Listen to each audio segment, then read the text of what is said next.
Assalamualaikum warahmatullahi wabarakatuh. Perkenalkan, nama saya Cecilia Julianti, NPM 431813403186063. Nah, di sini saya akan membahas tentang investasi. Karena investasi ada beberapa macam, saya mengambil tentang penjelasan investasi saham. Nah, sebelum lanjut ke investasi saham, kita harus tahu dulu pengertian investasi. Investasi merupakan kegiatan penanaman dana atau modal pada suatu wujud yang terlihat secara fisik maupun tidak, dengan maksud mendanai keperluan dan mendukung jalannya ekonomi sehingga memberikan keuntungan bagi para pemegang modal. Jenis-jenis investasi terdiri dari yang pertama saham, yang kedua deposito, yang ketiga obligasi, yang keempat reksadana, yang kelima investasi properti, dan yang terakhir itu emas.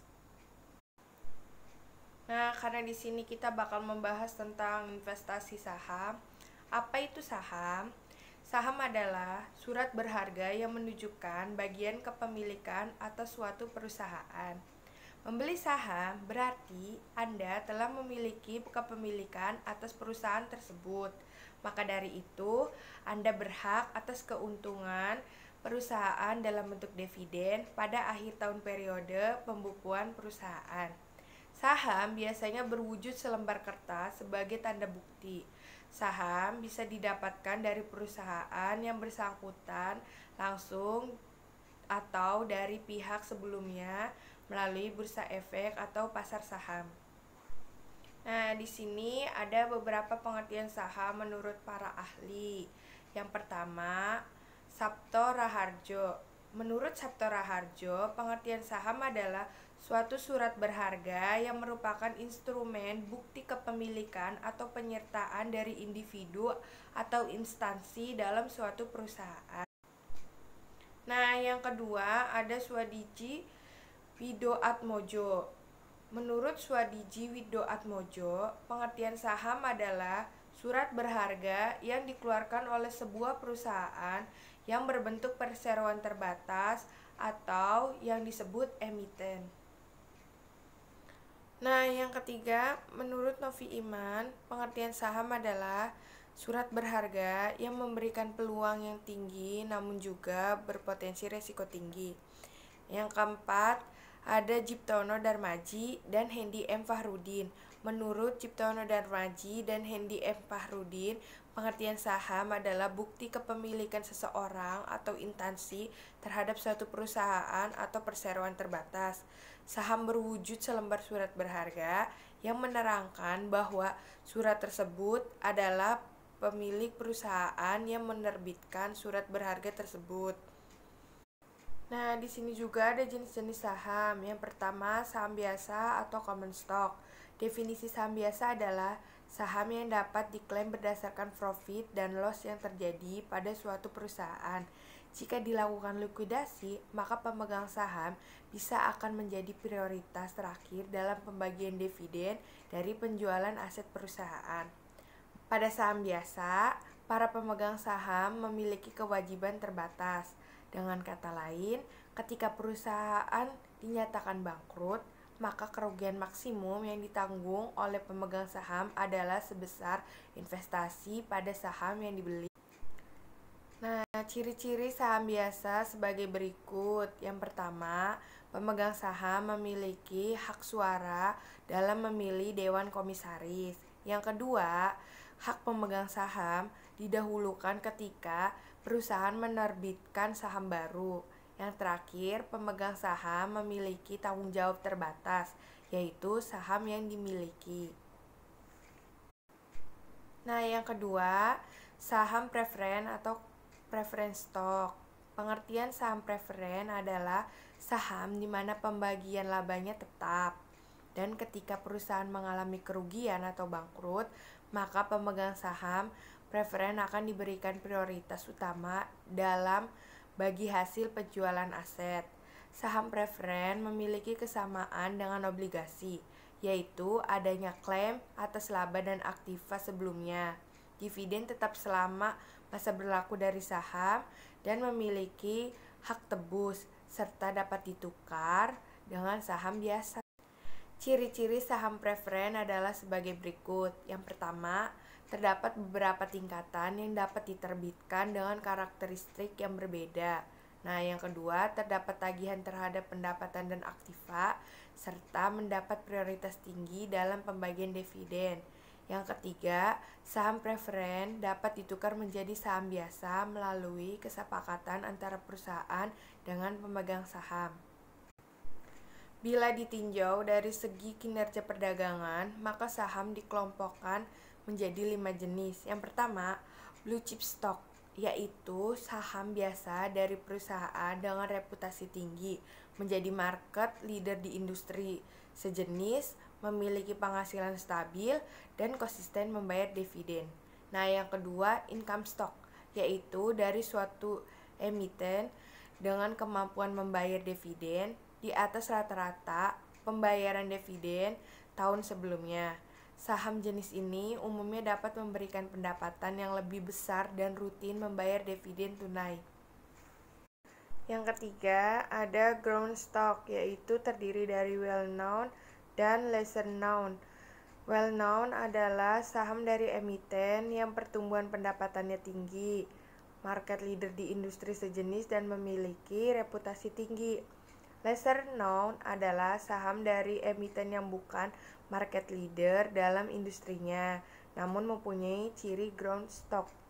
Yang keempat, speculative stock, yaitu saham dari perusahaan yang belum dapat memiliki perdagangan rutin setiap tahunnya, namun berpotensi akan memiliki pendapatan tinggi di masa depan walaupun belum pasti. Nah, yang terakhir ada counter cyclical stock, yaitu saham yang tidak perlu berpengaruh oleh kondisi ekonomi, makro maupun situasi bisnis secara umum.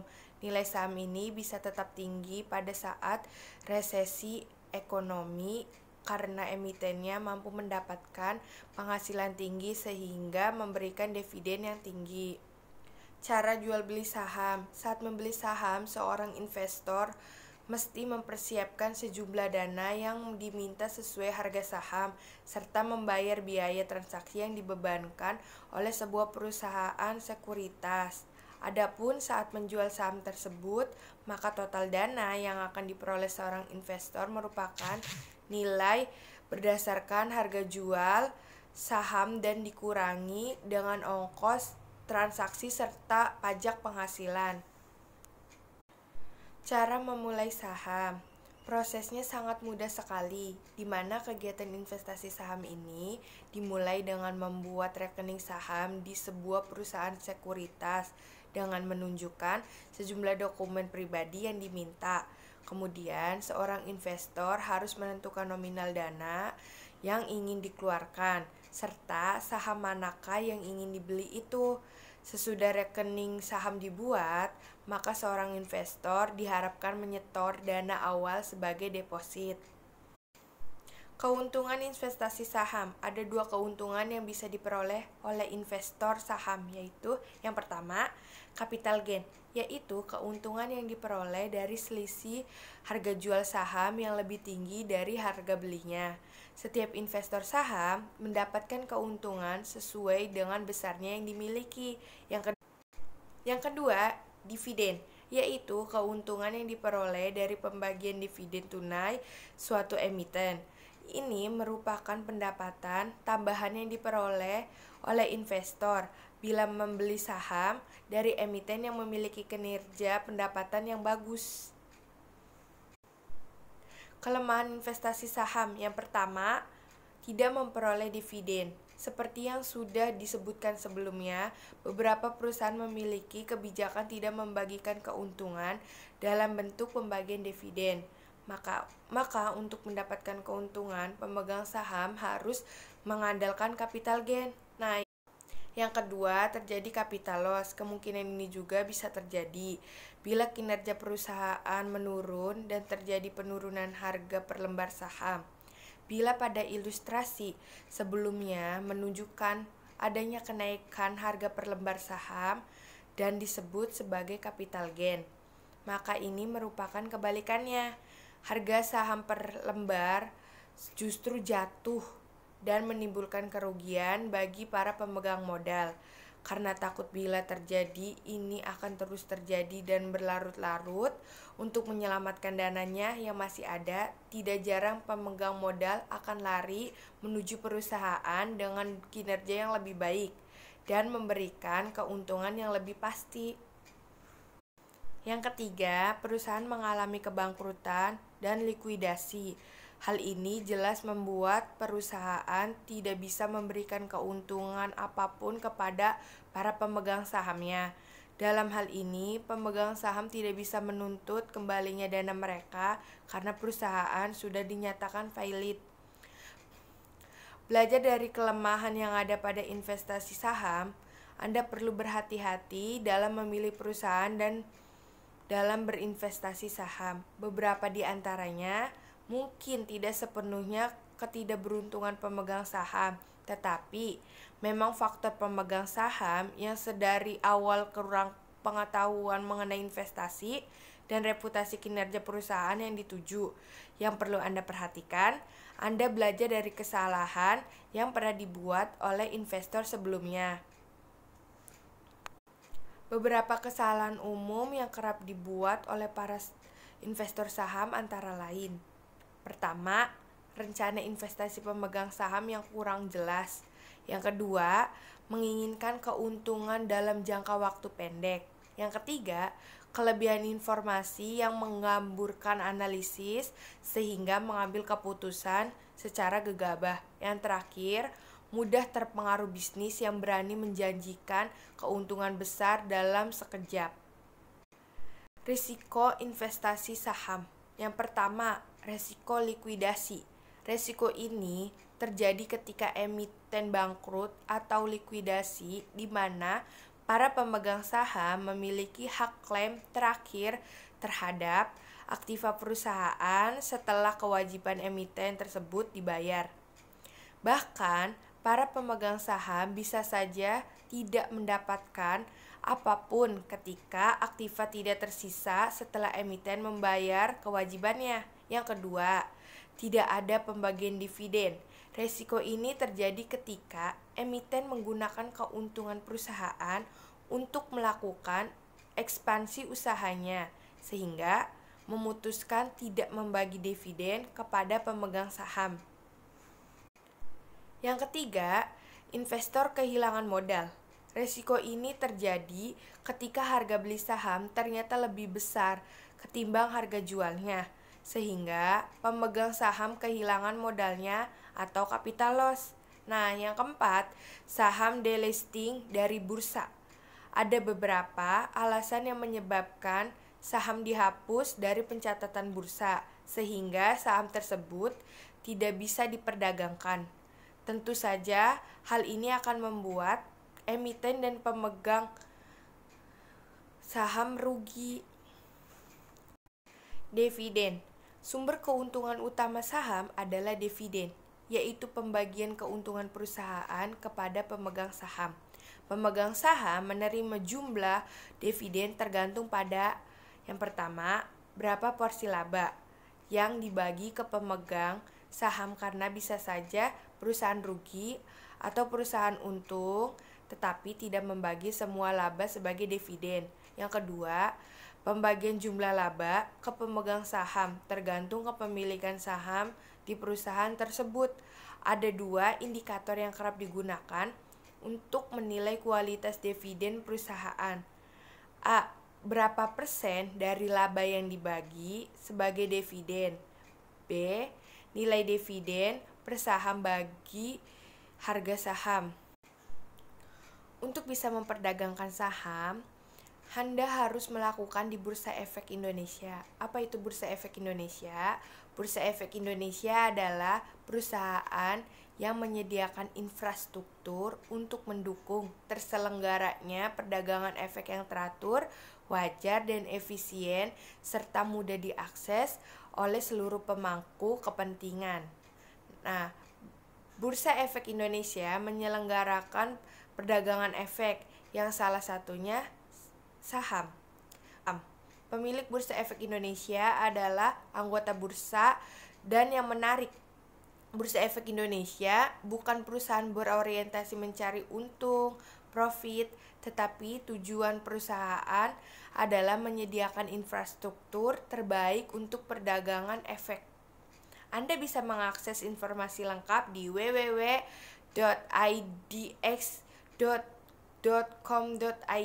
situs resmi Bursa Efek Indonesia.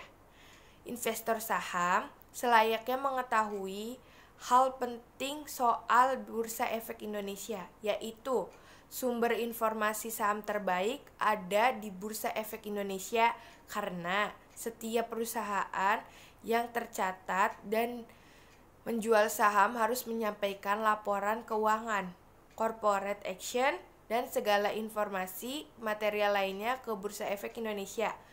Yang kedua, daftar perusahaan sekuritas resmi terdapat di Bursa Efek Indonesia, di mana perdagangan saham hanya dilakukan lewat perusahaan sekuritas resmi ini. Yang ketiga, kursus saham gratis disediakan oleh Bursa Efek Indonesia sebagai bagian misinya dalam bentuk sekolah pasar modal yang bisa dilakukan secara offline atau tatap muka dan online. Analisa saham. Sebagaimana semua investasi, sebelum menentukan instrumen yang dipilih, Anda harus melakukan analisa untuk mengambil keputusan terbaik. Analisa saham menurut saya penting dan krusial, karena dengan analisa yang baik, Anda bisa mengelola risiko investasi saham dengan baik dan mendapatkan keuntungan optimal. Karena itu, sebaiknya pahami dengan baik analisa sebelum memutuskan membeli saham. Jangan mudah terbawa arus dengan hot recommendation atau saran-saran lain yang tidak jelas sumbernya. Secara umum, ada dua jenis analisa saham. Yang pertama, analisa fundamental saham yang menentukan harga saham wajar berdasarkan analisa laporan keuangan perusahaan menggunakan berbagai rasio keuangan. Yang kedua, analisa teknikal yang menentukan tren harga saham di masa depan berdasarkan pola pergerakan harga saham di masa lalu. Mana analisa yang paling tepat? Masing-masing orang investor di saham pasti punya preferensi sendiri-sendiri. Saya pribadi memilih analisis fundamental sebagai dasar berinvestasi saham, karena analisa fundamental sejalan dengan esensi pemilihan saham, yaitu investasi pada bisnis atau usaha perusahaan, sehingga analisa untuk mengambil keputusan beli atau jual saham berdasarkan kinerja yang dicerminkan dalam laporan keuangan. Mekanisme perdagangan saham. Sistem perdagangan berlaku di bursa adalah mekanisme perdagangan secara lelang, berkesinambungan secara anonim, dengan metode pembentukan harga didasarkan atas prioritas harga dan waktu. Prioritas harga atau price priority. Permintaan beli pada harga yang lebih tinggi memiliki prioritas terhadap permintaan beli pada harga yang lebih rendah. Sedangkan penawaran jual pada harga yang lebih rendah memiliki prioritas terhadap penawaran jual pada harga yang lebih tinggi. Yang kedua, prioritas waktu atau line priority. Bila penawaran jual atau permintaan beli diajukan kepada harga yang sama, sistem bursa memberikan prioritas kepada permintaan beli atau penawaran jual yang diajukan terlebih dahulu. Yang ketiga, minimum investasi saham. Perdagangan di Bursa Efek Indonesia harus dalam satuan perdagangan saham atau kelipatannya, yaitu 100 saham. Misal, harga saham 1000, maka minimum pembelian adalah 1 lot, berarti 100 lembar saham, sehingga nilai investasinya sebesar 100.000. Yang keempat, penyelesaian transaksi. Kapan uang hasil penjualan saham masuk ke rekening, kapan pembelian saham harus dibayar atau disettle. Ini terkait dengan penyelesaian transaksi saham diatur Bursa Efek Indonesia yang ditetapkan bahwa settlement transaksi uang dan saham adalah T+2 hari perdagangan. T adalah hari transaksi dilakukan. Diversifikasi. Diversifikasi adalah kunci dalam investasi saham. Cara untuk mengelola risiko dalam investasi saham adalah tidak menempatkan investasi dalam satu atau dua saham, tetapi membagi atau mendiversifikasikan ke banyak saham. Tujuannya agar ketika harga saham anjlok, Anda masih punya stamina untuk bertahan karena tidak semua investasi saham Anda anjlok. Salah satu strategi diversifikasi yang terkenal adalah membeli index fund, yaitu beli semua saham sesuai bobot yang terdapat dalam indeks, sehingga keuntungan mengikuti keuntungan indeks. Harga saham. Apa itu harga saham? Harga saham adalah nilai suatu saham di Bursa Efek yang dijadikan patokan saat melakukan jual beli saham. Bagaimana cara melihat harga saham di IDX atau Bursa Efek Indonesia? Anda bisa melihat di situs Bursa Efek Indonesia untuk melihat harga saham setiap saat. Misalnya, harga saham Unilever, BCA, BRI, atau emiten lainnya.